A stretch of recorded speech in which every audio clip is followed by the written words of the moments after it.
Hello friends, welcome back to my channel let's prepare. तो आप सभी का फिर से एक बार मेरे चैनल पर स्वागत है। तो आज हम इस वीडियो में पढ़ेंगे खिलजी वंश के बारे में। अपने लास्ट वीडियो में मैंने आपको गुलाम वंश के बारे में बताया था, जो दिल्ली सल्तनत पर राज करने वाला पहला राजवंश था। तो इसके बाद दूसरा जो राजवंश था गुलाम वंश के बाद, वो कौन सा था? खिलजी वंश। तो चलिए इसके बारे में पढ़ लेते हैं। तो खिलजी वंश जो है हमारा, ये 1290 से 1320 ईस्वी तक रहा है। गुलाम राजवंश के पतन के बाद खिलजी राजवंश दिल्ली सल्तनत पर राज करने वाला दूसरा वंश बना। प्रथम जो था वो था गुलाम राजवंश, दूसरा था खिलजी राजवंश। 13 जून 1290 में गुलाम वंश के अंतिम शासक शमसुद्दीन कैयूमर्स की हत्या करके जलालुद्दीन फिरोज खिलजी ने खिलजी वंश की स्थापना की। तो जो गुलाम वंश का अंतिम शासक था शमसुद्दीन कैयूमर्स, उसकी हत्या जलालुद्दीन फिरोज ने की और उसके बाद उसने खिलजी वंश की स्थापना की। कब की? 13 जून 1290 में। इस वंश ने दिल्ली की सत्ता पर 1290 से 1320 ईस्वी तक, यानी कि 30 वर्षों तक शासन किया। और इस दौरान यहाँ पर कुल 5 शासकों द्वारा शासन किया गया, जिनके नाम ये हैं। सबसे फर्स्ट है जलालुद्दीन खिलजी, जिसने खिलजी वंश की स्थापना की। दूसरा है अलाउद्दीन खिलजी, ये खिलजी वंश का बहुत महत्वपूर्ण शासक रहा है। इसके बारे में भी हम आगे डिटेल्स में पढ़ेंगे। फिर आता है शहाबुद्दीन उमर खिलजी, उसके बाद कुतुबुद्दीन मुबारक खिलजी ने शासन किया। और सबसे लास्ट में जो खिलजी वंश का अंतिम शासक था वो था नसरुद्दीन खुसरो खां। अब आता है, देख लेते हैं जलालुद्दीन फिरोज खिलजी के जीवन के बारे में। इसका जो शासनकाल रहा है 1290 से 96 ईस्वी तक रहा है। खिलजी वंश का संस्थापक मलिक फिरोज खिलजी था। देखिए, जो इसका असली नाम था वो था मलिक फिरोज खिलजी, और इसको भारत में सत्ता स्थापना के बाद जलालुद्दीन की पदवी धारण की, जिसके बाद से इसका नाम हो गया जलालुद्दीन फिरोज खिलजी। यह 70 वर्ष की आयु में गद्दी पर बैठा। उसने केवल 6 वर्ष तक की अवधि तक शासन किया। ये जो है सबसे अधिक उम्र में शासक जो था बना था 70 वर्ष की आयु में। खिलजी वंश की स्थापना को खिलजी क्रांति के नाम से भी जाना जाता है। तो जैसे पूछा जाता है कि खिलजी क्रांति क्या है, तो खिलजी वंश की स्थापना को भी खिलजी क्रांति के नाम से जाना जाता है। जलालुद्दीन खिलजी ने बलबन के कार्यकाल में एक अच्छे सेनानायक के रूप में प्रसिद्धि प्राप्त की थी। यानी कि जो जलालुद्दीन खिलजी था, ये बलबन के कार्यकाल में एक अच्छा सेनानायक था। जलालुद्दीन का राजनीतिक उत्कर्ष जो है कैकुबाद के समय में प्रारंभ हुआ था। कैकुबाद के समय में वह सामना का सूबेदार था, समाना का सूबेदार था, तथा सरे जहांदार, यानी कि जिसे शाही अंगरक्षक भी कहते हैं। शाही अंगरक्षक को किस नाम से जाना जाता था? सर ए जहांदार के पद पर नियुक्त था। कैकुबाद ने उसको शाइस्ता खां की उपाधि दी थी। तो ये कैकुबाद के समय में समाना का सूबेदार रहा था और सरे जहांदार के पद पर नियुक्त था। और कैकुबाद ने इसको कौन सी उपाधि दी थी? शाइस्ता खां की उपाधि दी थी। 1290 ईस्वी में कैकुबाद द्वारा निर्मित किलोकरी के महल में जलालुद्दीन ने अपना राज्याभिषेक कराया और दिल्ली का सुल्तान बना। इसने किलोकरी को अपनी राजधानी बनाया। जलालुद्दीन ने अपनी राजधानी कहाँ बनाया? किलोकरी को।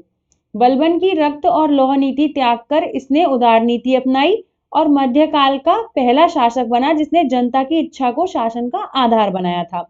वस्तुतः जलालुद्दीन ने हस्तक्षेप की नीति को अपनाया। जो रक्त और लौह नीति है वो किसके द्वारा स्थापित की गई थी? बलबन। ये भी क्वेश्चन आ जाता है, पूछा जाता है, याद रखिएगा। आगे बढ़ते हैं। जलालुद्दीन के समय 1292 ईस्वी में अब्दुल्ला के नेतृत्व में मंगोलों ने आक्रमण भी किया था। इसी के समय में एक और मंगोल आक्रमण हुआ था, जो हलाकू के पौत्र उलुग खां के नेतृत्व में हुआ था। जलालुद्दीन के काल में लगभग 4000 जो मंगोल थे, वो उन्होंने इस्लाम धर्म को स्वीकार किया और दिल्ली के निकट मुगलपुर यानी कि मंगोलपुरी में बस गए, जिनको नवीन मुसलमानों के रूप में जाना जाने लगा। 1296 ईस्वी में अलाउद्दीन खिलजी ने सुल्तान जलालुद्दीन को कड़ा मानिकपुर बुलाकर गले मिलते समय धोखे से चाकू मारकर हत्या कर दी और सत्ता पर अपना अधिकार स्थापित कर लिया। तो जो ये अलाउद्दीन खिलजी जो था, ये जलालुद्दीन खिलजी के भाई का बेटा था। इसका मतलब है जो अलाउद्दीन खिलजी का चाचा था ये जलालुद्दीन खिलजी। तो इसने इसकी हत्या कर दी और सत्ता पर अपना अधिकार स्थापित कर लिया 1296 ईस्वी में। अब देखते हैं अलाउद्दीन खिलजी के बारे में। इसका शासनकाल रहा है 1296 से 1316 ईस्वी तक। अलाउद्दीन खिलजी, इसका वास्तविक नाम क्या था? अलीगु शर्फ। इसका शासनकाल रहा है 1296 से 1316 ईस्वी तक। दिल्ली सल्तनत के खिलजी वंश का ये दूसरा शासक था। उसके पिता का नाम क्या था? शिहाबुद्दीन खिलजी, जो कि जलालुद्दीन फिरोज खिलजी का भाई था, जैसा कि आपको मैंने अभी बताया था। जलालुद्दीन खिलजी के तख्त पर बैठने के बाद उसको अमीर तुजुक का पद मिला। जलालुद्दीन खिलजी के तख्त पर बैठने के बाद उसको अमीर तुजुक का पद दिया गया था। मलिक छज्जू के विद्रोह को दबाने में महत्वपूर्ण भूमिका निभाने के कारण जलालुद्दीन ने उसको कड़ा मणिपुर की सूबेदारी सौंप दी थी। 1296 में उसने जलालुद्दीन की हत्या कर दी और खुद सुल्तान बन गया। उसने उसके पुत्रों की भी हत्या कर दी। प्रथम अभियान में उसने अपने भाई उलूग खां और वजीर नुसरत खां के नेतृत्व में गुजरात के हिंदू राजा कर्णदेव पर हमला किया। ये इसका प्रथम अभियान था, जो उसने अपने भाई उलूग खां और वजीर नुसरत खां के नेतृत्व में किया था। जो सोमनाथ का मंदिर था उसको इसने ध्वस्त कर दिया और अनहिलवाड़ा से भी बड़ी मात्रा में इसने संपत्ति लूटी थी। इसी राज्य के खंबात बंदरगाह पर आक्रमण के समय एक हिंदू किन्नर, यानी जिसका नाम क्या था? मलिक काफूर, को नुसरत खां ने खरीदा, जो बाद में अलाउद्दीन के दक्षिण अभियानों का प्रमुख सेनापति बना। ये जो मलिक काफूर है ये अलाउद्दीन का प्रमुख सेनापति था। इसी की मदद से इसने काफी कुछ हासिल किया था। मलिक काफूर को हजार दिनारी के नाम से भी जाना जाता है। किसको? मलिक काफूर को। अलाउद्दीन के दरबार में अमीर खुसरो तथा हसन निजामी जैसे उच्च कोटि के विद्वानों को संरक्षण प्राप्त। कौन कौन से विद्वान थे अलाउद्दीन के दरबार में? अमीर खुसरो तथा हसन निजामी। अलाउद्दीन खिलजी ने 1303 ईस्वी में अपनी राजधानी कहां पर बनाई? सिरी में। इसने अपनी राजधानी की सिरी की नींव रखी 1303 ईस्वी में। अलाउद्दीन ने किली, जालंधर, रावी और अमरोहा की लड़ाइयों में 12 बार से अधिक मंगोल आक्रमण का सफलतापूर्वक विरोध किया था। अलाउद्दीन खिलजी ने रणथंभौर, गुजरात, चित्तौड़, मालवा, जालौर और सिवाना जैसे हिंदू राज्यों पर भी हमला किया था। तो ये थोड़ा सा मैंने इसका पॉइंट ले लिया है। चित्तौड़ आक्रमण और मेवाड़ विजय जो थी, इसके बारे में पढ़ लेते हैं। मेवाड़ के शासक राणा रतन सिंह थे, जिनकी राजधानी चित्तौड़ में थी। अलाउद्दीन ने चित्तौड़ पर आक्रमण किया। ऐसा माना जाता है कि चित्तौड़ की जो रानी थी पद्मिनी, उनकी सुंदरता से प्रभावित होकर अलाउद्दीन ने चित्तौड़ पर आक्रमण की योजना बनाई थी।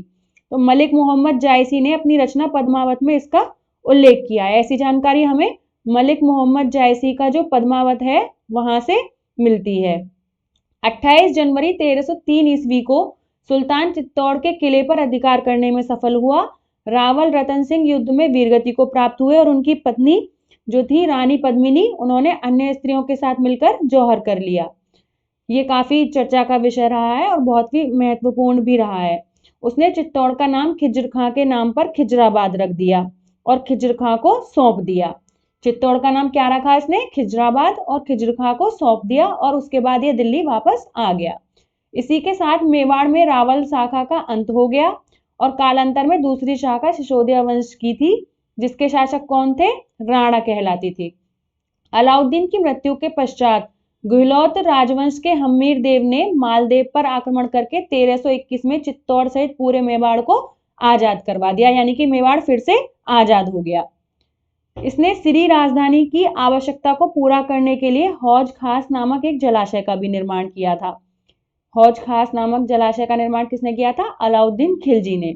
स्थापत्य कला के क्षेत्र में अलाउद्दीन खिलजी ने वृत्ताकार अलाई दरवाजा, ये सब जो इमारतें हैं इनका निर्माण किसने कराया था? याद रखिएगा, अलाउद्दीन खिलजी ने। अथवा कुश्क ए शिकार का निर्माण करवाया। उसके द्वारा बनाया गया अलाई दरवाजा प्रारंभिक तुर्की कला का एक श्रेष्ठ नमूना माना जाता है। अलाई दरवाजा। अलाउद्दीन ने सीरी के किले हजार खंबा महल का निर्माण कराया। अपनी प्रारंभिक सफलताओं से प्रोत्साहित होकर अलाउद्दीन ने सिकंदर द्वितीय की उपाधि ग्रहण की और इसका उल्लेख अपने सिक्कों पर भी करवाया। इसको कौन सी उपाधि दी गई? सिकंदर द्वितीय सानी की उपाधि, जिसका जिक्र इसने अपने सिक्कों पर भी करवाया। अलाउद्दीन खिलजी के शासनकाल में दक्षिण में सर्वप्रथम 1303 ईस्वी में तेलंगाना पर आक्रमण किया गया। तेलंगाना के शासक प्रताप रुद्रदेव द्वितीय ने अपनी एक सोने की मूर्ति बनवाकर और उसके गले में सोने की जंजीर डालकर इसके सामने आत्मसमर्पण के लिए मलिक काफूर के पास भेजा था। इसी अवसर पर प्रताप रुद्रदेव ने मलिक काफूर को संसार का प्रसिद्ध जो कोहिनूर हीरा सुना होगा आपने नाम, वो दिया था। तो ये किसने दिया था? रुद्रदेव ने मलिक काफूर को। जलोदर रोग से ग्रस्त अलाउद्दीन खिलजी ने अपना अंतिम समय अत्यंत कठिनाइयों में व्यतीत किया और 5 जनवरी 1316 को अलाउद्दीन की मृत्यु हो गई। अब इसके बाद कौन शासक बना? शिहाबुद्दीन उमर खिलजी 1316 ईस्वी में। मलिक काफूर जो था, उसका सेनापति जो था मुख्य, उसके कहने पर अलाउद्दीन ने अपने पुत्र खिज्र खां को उत्तराधिकारी न बनाकर अपने 5-6 वर्षीय पुत्र शिहाबुद्दीन उमर को उत्तराधिकारी नियुक्त किया था। अलाउद्दीन की मृत्यु के बाद काफूर ने शिहाबुद्दीन को सुल्तान बनाकर सारा अधिकार अपने हाथों में सुरक्षित कर लिया, यानी कि उसने उसके 5-6 वर्षीय पुत्र को सुल्तान बना दिया और उसका सारा भार अपने हाथों में ले लिया। लगभग 35 दिन के सत्ता उपभोग के बाद काफूर की हत्या अलाउद्दीन के तीसरे पुत्र मुबारक खिलजी ने करवा दी। काफूर की हत्या के बाद वह स्वयं सुल्तान का संरक्षक बन गया और कालांतर में उसने शिहाबुद्दीन को अंधा करवाकर कैद करवा दिया।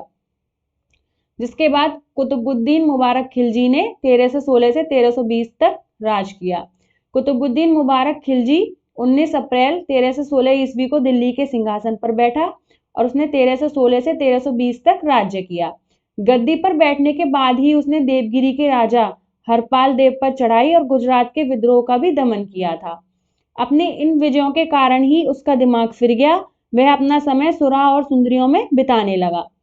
कुतुबुद्दीन मुबारक खिलजी को नग्न स्त्री पुरुषों की संगत पसंद थी।